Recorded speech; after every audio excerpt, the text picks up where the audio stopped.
ഇന്ധനാദുഹിന് ആ എണ്ണയെടുത്ത് കുടിച്ചിട്ട് എന്റെ വിശപ്പ് മാറ്റുമായിരുന്നു എന്ന് മഹദി ആയിഷ റസൂലുള്ളാഹി 63ാമത്തെ വയസ്സിൽ വഫാത്തായല്ലോ.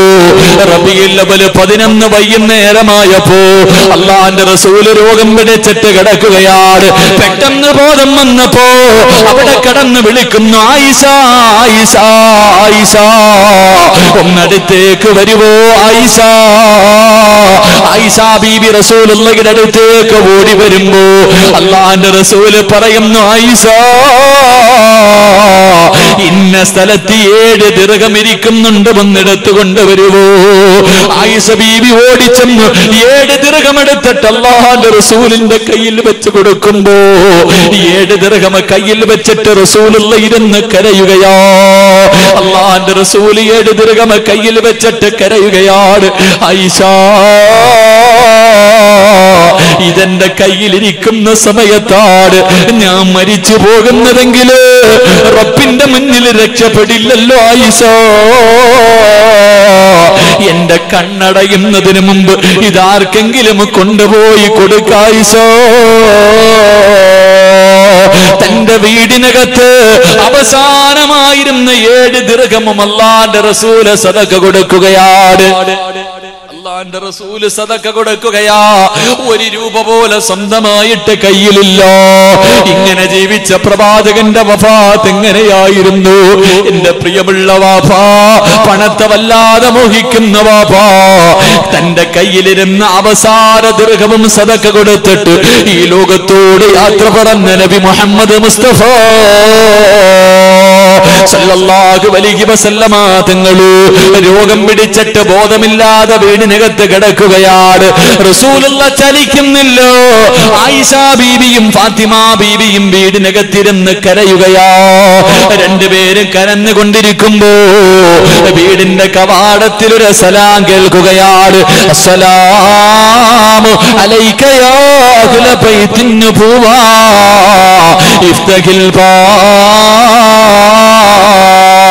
അല്ലാഹുവിന്റെ പ്രവാചകന്റെ കുടുംബമേ വന്ന് വാതിൽ തുറക്കുമോ. ഫാത്തിമ ബീവി വിളിച്ചു പറഞ്ഞു, എന്റെ ഉപ്പയ്ക്ക് സുഖമില്ല, രോഗമാണ്, സംസാരിക്കാൻ കഴിയില്ല, എന്റെ ഉപ്പയ്ക്ക് ഒട്ടും വയ്യ, നിങ്ങൾ പോയിട്ട് പിന്നെയും വരുവോ. കുറെ സമയം കഴിഞ്ഞ് പിന്നെയും സലാം പറയുകയാ. ഫാത്തിമ പടും ഇതുപോലെ വിളിച്ചു പറയുകയാ. മൂന്നാമതും വീടിന്റെ കവാടത്തിൽ അസ്സലാമു അലൈക യാ അഹ്ല ബൈത്തിൻ നുബുവ്വ ഇഫ്തഹിൽ ബാബ്. അല്ലാഹുവിന്റെ റസൂൽ ചോദിച്ചു, ഫാത്തിമ ആരാ മോളെ? സലാം പറയുന്നത് ആരാ മോള്? ഫാത്തിമ ബീവി റളിയല്ലാഹു തആല വീടിന്റെ കവാടത്തിലൂടെ നോക്കിയിട്ട് അവിടുന്ന് പറയുന്നു, വാപ്പാ കണ്ടിട്ട് പേടി തോന്നുന്നു വാപ്പാ, ഇന്ന് വരെ ഈ മനുഷ്യനെ ഞാൻ കണ്ടിട്ടില്ല വാപ്പാ, ഈ മദീനക്കാരനല്ല വാപ്പാ. അല്ലാഹുവിന്റെ റസൂൽ പറഞ്ഞു, വാതിൽ തുറക്ക് ഫാത്തിമ, വാതിൽ തുറക്ക് ഫാത്തിമ. എന്റെ ശബ്ദം കേൾക്കുന്ന പെങ്ങള് കടന്നു വന്നതാരെന്നറിയുമോ? മലക്കുൽ മൗത്ത് അസ്റായീൽ. റസൂലുള്ളാഹിയുടെ റൂഹ് പിടിക്കാമെന്നതാ, ലോകത്തിന്റെ നേതാവിന്റെ റൂഹ് പിടിക്കാമെന്നതാ. ആ കോലം കണ്ടിട്ട്, ആ രൂപം കണ്ടിട്ട് ഫാത്തിമ പോലും പേടിച്ചു പോയി. പെങ്ങള് നീയും കാണണ്ടവളോ? വരും പൊന്നുമോള്, എന്റെ പ്രിയമുള്ള വാപ്പാ, നിന്റെ മുന്നിലും മലക്കുൽ മൗത്ത് വരുവല്ലോ, നിനക്ക് നിഷേധിക്കാൻ കഴിയുമോ? കുല്ലു നഫ്സിൻ ദായിഖത്തുൽ മൗത്ത്. ഒരു ദിവസം വരും വാപ്പാ, എങ്ങനെയാ വരുന്നതെന്ന് നീ ചിന്തിച്ചിട്ടുണ്ടോ? അല്ലാഹുവേ, റസൂലുള്ളാഹിയോട് റസൂലുള്ളാഹി ചോദിച്ചു, അസ്റായീലേ എന്തിനാ വന്നത്? എന്നെ കാണാൻ വന്നതാണോ? യാ റസൂലല്ലാഹ്, അനുവാദം തന്നാ റൂഹ് പിടിക്കാ വന്നതാ നബിയേ. റസൂലുള്ള അനുവാദം കൊടുക്കുകയാണ്. കാലിന്റെ തള്ളവരിൽ നിന്ന് അസ്റായിൽ റൂഹ് പിടിക്കാൻ തുടങ്ങി. റസൂലുള്ള തിരിഞ്ഞും മറിഞ്ഞും കിടക്കുകയാ. ചാടി എഴുന്നേക്കുന്നുണ്ട്, പിന്നെയും കിടക്കുകയാണ്. അവസാനം അല്ലാഹുവേ, റസൂലുള്ള പറയുന്നു, അസ്റായിലേ ഒന്ന് പതുക്കെ പിടിക്കുവോ അസ്റായീൽ, എന്നെ കൊണ്ട് സഹിക്കുന്നില്ല അസ്റായീൽ, എനിക്ക് വേദനിക്കുന്നു അസ്റായീൽ. അല്ലാഹുവിന്റെ റസൂൽ ഇങ്ങനെ പറയുമ്പോ മലക്കുൽ മൗത്ത് കരഞ്ഞുകൊണ്ട് പറയുന്നു, യാ റസൂലല്ലാഹ്, എത്രയോ പ്രവാചകന്മാരുടെ റൂഹ് പിടിച്ച കയ്യാ നബിയേ, പിഞ്ചു കുഞ്ഞുങ്ങളുടെ റൂഹ് പോലും ഞാൻ പിടിച്ചിട്ടുണ്ട് നബിയേ, എന്റെ കൈ വിറച്ചിട്ടില്ല നബിയേ, എന്റെ കൈ ഇന്ന് വരെ വിറച്ചിട്ടില്ല നബിയേ. യാ റസൂലല്ലാഹ്, എന്റെ കൈ ഇന്ന് വിറയ്ക്കുന്നു നബിയേ. ഇതിനേക്കാളും മയമായി എനിക്ക് റൂഹ് പിടിക്കാൻ അറിയില്ല യാ റസൂലല്ലാഹ്. അല്ലാഹുവിന്റെ റസൂൽ ഇങ്ങനെ കിടക്കുകയാണ്. റബ്ബേ, റസൂലുള്ള വേദന സഹിക്കാൻ കഴിയാതെ തിരിഞ്ഞും മറിഞ്ഞും കിടക്കുമ്പോ അല്ലാഹുവേ, ആയിഷ ബീബി റളിയല്ലാഹു തആല ഓടി വന്നിട്ട് റസൂലുള്ളയുടെ തലകെടുത്ത് മടിയിൽ വെക്കുകയോ.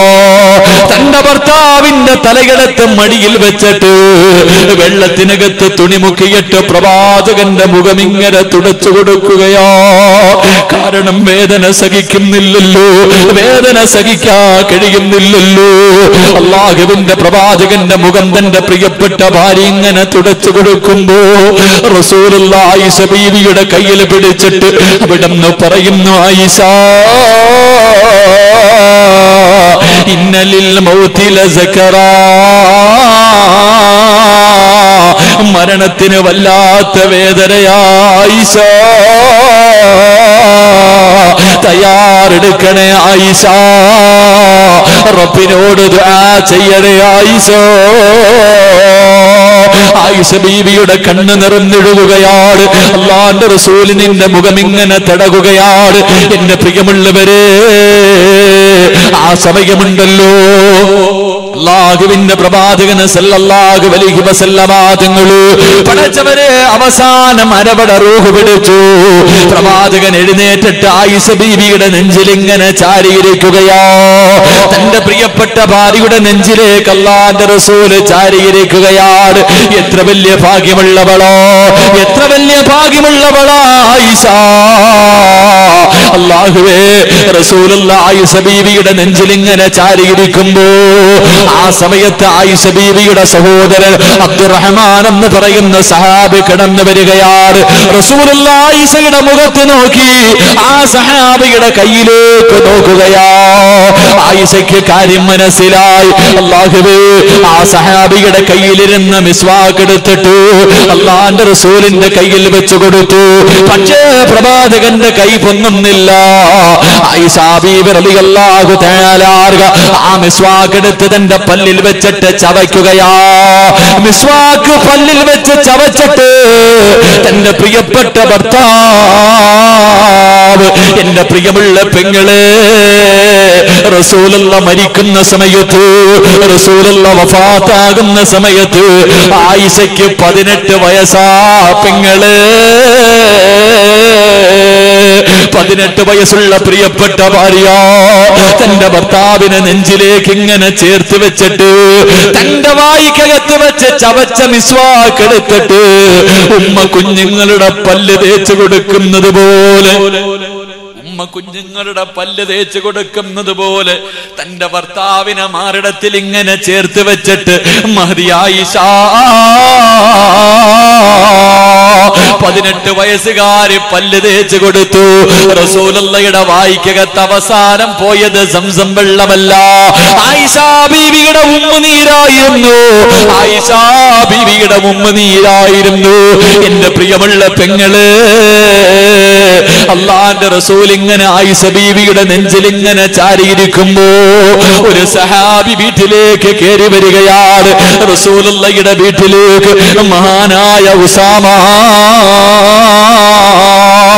അള്ളാന്റെ റസൂലിന്റെ വളർത്തുമകനോ, അള്ളാന്റെ റസൂലിന്റെ വളർത്തുമകനോ വീടിനകത്തേക്ക് കയറി വരുമ്പോ അള്ളാന്റെ റസൂല് ചെറുതായിട്ട് തന്റെ കൈ ഇങ്ങനെ ഉയർത്തിയിട്ട് അവിടെ നാങ്ങി കാണിച്ചു, ഉസാമ വാപ്പയ്ക്ക് വേണ്ടിയൊന്ന് ദുആ ചെയ്യുമോരേ, മരണവേദന ഉപ്പാല് സഹിക്കാൻ കഴിയുന്നില്ല മോരേ. ആരാ പറഞ്ഞത്? റസൂലുള്ളാഹിയാ പറഞ്ഞത്. പാതിരാത്രി ഒരുമിച്ച് കൂടി എന്റെ പ്രിയമുള്ളവരോട് നമ്മളും മരിക്കേണ്ടവനല്ലേ? അല്ലാഹുവേ, മരണവേദന സഹിക്കാൻ കഴിയാതെ മലമൂത്ര വിസർജനം നടത്തിയ മയ്യത്ത് കുളിപ്പിക്കുന്നവര് നമ്മളും പോകേണ്ടവരാ. റസൂലുള്ളാഹി പോലും മരണവേദന സഹിക്കാൻ കഴിയാതെ കരഞ്ഞു പോയതെങ്കിലും അല്ലാഹുവിന്റെ പരിശുദ്ധമായ ഖുർആനിലെ ഒരു ആയത്ത് പോലും, ഒരു സൂറത്ത് പോലും ഓരാ മനസ്സില്ലാത്തവരെ നിന്റെ മരണം എങ്ങനെയാവൂരൂ? ജീവിതത്തിൽ ചെയ്തത് മുഴുവനും മറന്നു. ഇന്നത്തെ ഒരു ദിവസത്തെ കണക്കടക്ക് ചെറുപ്പക്കാരാ, ഇന്നുറക്കത്തിൽ നിന്ന് എഴുന്നേറ്റത് മുതൽ ഈ